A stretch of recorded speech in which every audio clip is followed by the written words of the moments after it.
Rich dad poor dad एक ऐसी किताब है जिसने दुनिया भर के करोड़ों लोगों की सोच बदल दी। ये किताब रॉबर्ट कियोसाकी की जिंदगी के टू फादर्स की कहानी है, एक द पुअर डैड, उनकी बायोलॉजिकल फादर, और दूसरे द रिच डैड, उनका दोस्त माइक के फादर।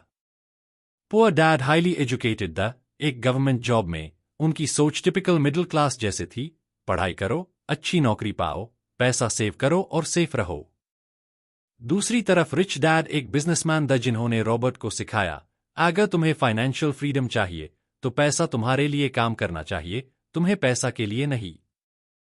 ये किताब मनी माइंडसेट, फाइनेंशियल एजुकेशन और वेल्थ बनाने के बेसिक रूल्स बताती है जो स्कूल्स हमें नहीं सिखाते। Chapter 1, the rich don't work for money. Robert 9 साल के द जैब उन्होंने रिच डैड के अंडर काम करना शुरू किया।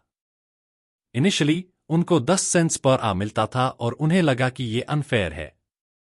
पुअर डैड कहते द, पढ़ाई करो, अच्छी नौकरी पाओ और सैलरी अर्न करो। रिच डैड कहते द, सैलरी तुम्हें एक रैट रेस में डाल देगी। पैसा के लिए काम करना छोड़ दो और सीखो कैसे पैसा तुम्हारे लिए काम करे। लेसन, अगर तुम सिर्फ नौकरी करके सैलरी पे डिपेंड करते हो तो तुम हमेशा एक रेस में अटके रहोगे। फाइनेंशियल फ्रीडम तभी आएगी जब तुम असेट्स क्रिएट करना सीखोगे। Chapter 2, why teach financial literacy. Rich dad ने सबसे पहले रॉबर्ट को फाइनेंशियल लिटरेसी सिखाई। पुअर डैड कहता था, मैं एजुकेटेड हूं, मुझे पैसा मैनेज करना आता है। लेकिन उन्होंने जिंदगी भर स्ट्रगल की। रिच डैड कहते the, it's not about how much money you make, it's about how much money you keep. Assets और लायबिलिटीज का कॉन्सेप्ट। एसेट्स वो चीजें जो तुम्हारी पॉकेट में पैसा डालती है, जैसे rental property, business, stocks, intellectual property. Liabilities वो चीजें जो तुम्हारी पॉकेट से पैसा निकलती है, जैसे loans, EMI, luxury cars without income generation. Middle class लोग सबसे बड़ी गलती करते हैं, वो लायबिलिटीज को एसेट्स समझते हैं। एग्जाम्पल, घर खरीदना जिसमें सिर्फ ईएमआई और मेंटेनेंस लगता है, इनकम नहीं आता। Chapter 3, mind your own business. Rich dad का कहना था, तुम्हें अपना खुद का बिजनेस बनाना होगा। जॉब करना गलत नहीं है, लेकिन सिर्फ जॉब करके तुम कभी वेल्दी नहीं बन सकते। वेल्दी लोग अपना एक एसेट कॉलम बनते हैं जो उनके लिए काम करता है, चाहे वो सो रहे हो या ट्रैवल कर रहे हो। Examples of building assets. 1. Real estate invest करना। 2. डिविडेंड पेइंग स्टॉक्स लेना। 3. अपना बिजनेस स्टार्ट करना। 4. बुक्स लिखना, पेटेंट्स क्रिएट करना। पुअर डैड जॉब सिक्योरिटी के चक्कर में अपने लाइफ के 40 साल सैलरी के लिए काम करते रहे। रिच डैड ने रॉबर्ट को सिखाया कि अपना एसेट पोर्टफोलियो बिल्ड करो। Chapter 4, the history of taxes and the power of corporations. Poor dad believe करते द कि टैक्सेस एक रिस्पॉन्सिबिलिटी है जो सबको देनी चाहिए। रिच डैड ने बताया कि वेल्दी लोग कॉर्पोरेशंस यूज करके अपने टैक्सेस मिनिमाइज करते हैं। कॉर्पोरेशंस का पावर। अर्न स्पेंड पे टैक्सेस। वेल्दी लोग अपने एक्सपेंसेस पहले करते हैं और एफआईआर बचा हुआ पैसा टैक्सेस में देते हैं। एम्प्लॉइज का पैटर्न। अर्न पे टैक्सेस स्पेंड। यहां सबसे पहले टैक्स कट होता है, बाद में जो बचा उससे खर्च करते हैं। रिच डैड ने सिखाया कि अगर तुम्हें वेल्दी बनना है तो तुम्हें टैक्स लॉज और कॉर्पोरेशंस का यूज करना आना चाहिए। Chapter 5, the rich invent money.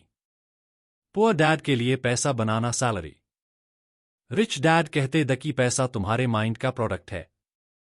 अगर तुम्हें अपॉर्चुनिटीज दिखना आता है तो तुम पैसा क्रिएट कर सकते हो। एग्जाम्पल, रॉबर्ट और माइक ने एक प्लॉट देखा जो अंडरवैल्यूड था, उन्होंने थोड़ा पैसा इन्वेस्ट करके वो प्लॉट खरीदा और उससे ज्यादा प्राइस पे बेच दिया, प्रॉफिट बन गया। फाइनेंशियल एजुकेशन का मतलब है तुम्हें अपने आंखों से अपॉर्चुनिटीज दिखनी चाहिए जहां दूसरे लोग सिर्फ रिस्क देखते हैं। Chapter 6, work to learn, don't work for money. Poor dad कहते द, स्पेशलाइज करो एक फील्ड में, एफआईआर सैलरी ग्रो होगी। रिच डैड कहते द, हर स्किल सीखो जो तुम्हें एक सक्सेसफुल एंटरप्रेन्योर बनाए। रॉबर्ट ने अलग अलग जॉब्स किया सिर्फ लर्निंग के लिए, sales, marketing, investing, communication, law. उनका कहना था, जितनी ज्यादा स्किल्स तुम्हारे पास होंगी, उतना ज्यादा तुम्हें अपॉर्चुनिटीज मिलेंगी। की lessons from the book. Financial education सबसे इंपॉर्टेंट है। स्कूल ह्यूम एकेडमिक नॉलेज सिखाता है, पैसा मैनेज करना नहीं। 2. असेट्स खरीदो, लायबिलिटीज नहीं। हर महीने अपना एसेट कॉलम बिल्ड करो। 3. रैट रेस से बाहर निकलो। सैलरी पे डिपेंड रहना तुम्हें कभी रिच नहीं बनाएगा। 4. कॉर्पोरेशंस और टैक्स लॉस समझो, ये तुम्हें पैसा बचाने और ग्रो करने में हेल्प करेगा। 5. माइंडसेट चेंज करो, रिच लोग प्रॉब्लम्स और रिस्क में भी अपॉर्चुनिटी देखते हैं। 6. फाइनेंशियल फ्रीडम के लिए एंटरप्रेन्योरशिप और इन्वेस्टिंग जरूरी है। रिच डैड पुअर डैड एक किताब नहीं, एक नई सोच है। इस किताब का सबसे बड़ा मैसेज है, don't work for money, make money work for you. अगर तुम एक स्ट्रॉन्ग फाइनेंशियल बेस चाहते हो, तो अपने दिमाग को ट्रेन करो, एसेट्स बिल्ड करो और सीखो कि पैसा तुम्हारे लिए कैसे काम करे। पुअर डैड की सोच तुम्हें एक सिक्योर जॉब दे सकती है, लेकिन रिच डैड की सोच तुम्हें फाइनेंशियल फ्रीडम और वेल्थ देगी। तो दोस्तों, ये थी रिच डैड पुअर डैड की पूरी समरी, जिसमें हमने सीखा कि पैसों के बारे में सही सोच और फाइनेंशियल एजुकेशन ही हमारी जिंदगी बदल सकती है। अब सवाल ये है, आप अपनी जिंदगी में कौन सा रास्ता चुनोगे? पुअर डैड वाला, जहां सिर्फ नौकरी और सैलरी है, या रिच डैड वाला, जहां पैसे आपके लिए काम करते हैं? अगर ये वीडियो आपको पसंद आया हो तो इसे लाइक करना मत भूलिएगा और अपने दोस्तों के साथ शेयर भी कीजिए ताकि वो भी फाइनेंशियल फ्रीडम की जर्नी शुरू कर सकें। और हाँ, अगर आप ऐसी ही और किताबों की समरी सीखना चाहते हैं तो अभी सब्सक्राइब कर लीजिए हमारे चैनल बैटल ऑफ बुक्स को और बेल आइकन दबा दीजिए ताकि अगली पावरफुल समरी आप सबसे पहले देख सकें। मैं मिलूंगा आपसे एक और लाइफ चेंजिंग बुक के साथ। तब तक याद रखिए, सही माइंडसेट और सही नॉलेज से ही बनती है फाइनेंशियल फ्रीडम की असली कहानी। धन्यवाद।